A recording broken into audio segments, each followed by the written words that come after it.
To the Revd. Mr. Jonathan Dustwich, at SIR, I received yours in course of post, and shall be glad to treat with you for the MS, which I have delivered to your friend Mr. Ben, but can by no means comply with the terms proposed. Those things are so uncertain, writing is all a lottery. I have been a loser by the works of the greatest men of the age. I could mention particulars, and name names, but don't choose it, the taste of the town is so changeable. Then there have been so many letters upon travels lately published, what between Smollett's, Sharp's, Derrick's, Thickness, Baltimore's, and Baretti's, together with Shandy's sentimental travels, the public seems to be cloyed with that kind of entertainment. Nevertheless, I will, if you please, run the risque of printing and publishing, and you shall have half the profits of the impression. You need not take the trouble to bring up your sermons on my account. No body reads sermons but Methodists and dissenters. Besides, for my own part, I am quite a stranger to that sort of reading, and the two persons, whose judgment I depended upon in those matters, are out of the way. One is gone abroad, carpenter of a man of war, and the other has been silly enough to abscond, in order to avoid a prosecution for blasphemy. I'm a great loser by his going off. He has left a manual of devotion half finished on my hands. After having received money for the whole copy, he was the soundest divine, and had the most orthodox pen of all my people, and I never knew his judgment fail, but in flying from his bread and butter on this occasion.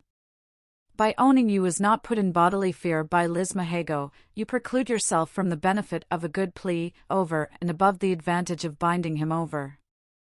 In the late war, I inserted in my evening paper a paragraph that came by the post, reflecting upon the behavior of a certain regiment in battle. An officer of said regiment came to my shop, and, in the presence of my wife and journeyman, threatened to cut off my ears, as I exhibited marks of bodily fear more ways than one. To the conviction of the bystanders, I bound him over, my action lay, and I recovered. As for flagellation, you have nothing to fear, and nothing to hope. On that head, there has been but one printer flogged at the cart's tail these 30 years, that was Charles Watson, and he assured me it was no more than a flea bite.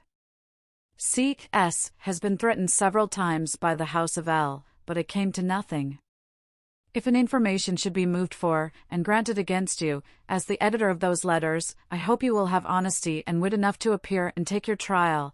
If you should be sentenced to the pillory, your fortune is made. As times go, that's a sure step to honor and preferment. I shall think myself happy if I can lend you a lift, and am, very sincerely, yours, Henry Davis. London, August 10th. Please my kind service to your neighbour, my cousin Maddock. I have sent an almanac and court calendar, directed for him at Mr. Sutton's, bookseller, in Gloucester, carriage paid, which he will please to accept as a small token of my regard. My wife, who is very fond of toasted cheese, presents her compliments to him, and begs to know if there's any of that kind, which he was so good as to send us last Christmas, to be sold in London. H.D.